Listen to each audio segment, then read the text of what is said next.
తెలంగాణలో ఇప్పటికే వర్షం దంచి కొడుతోంది, వరద ముంచేస్తోంది. ఇప్పుడు మళ్ళీ మరొకసారి దంచేయబోతోంది.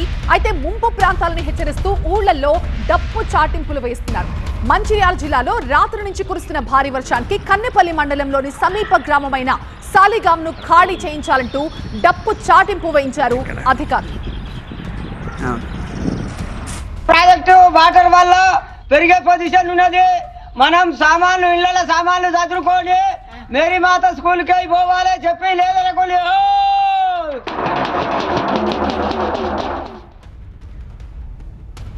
కొమరంభీం జిల్లాలో భారీ వర్షాలతో పాఠశాలలకి సెలవులు ప్రకటించారు కలెక్టర్. ఆసిఫాబాద్ మండలంలో రాత్రి నుంచి కురుస్తున్న భారీ వర్షాలకి బూరుగుడ గ్రామంలోని ప్రభుత్వ పాఠశాల చుట్టూ కూడా వరద నీరు చేరిపోయింది.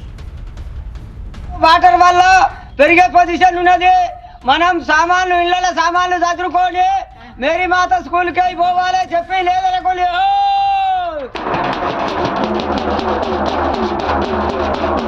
ప్రాజెక్టు వాటర్ వల్ల పెరిగే పొజిషన్ ఉన్నది.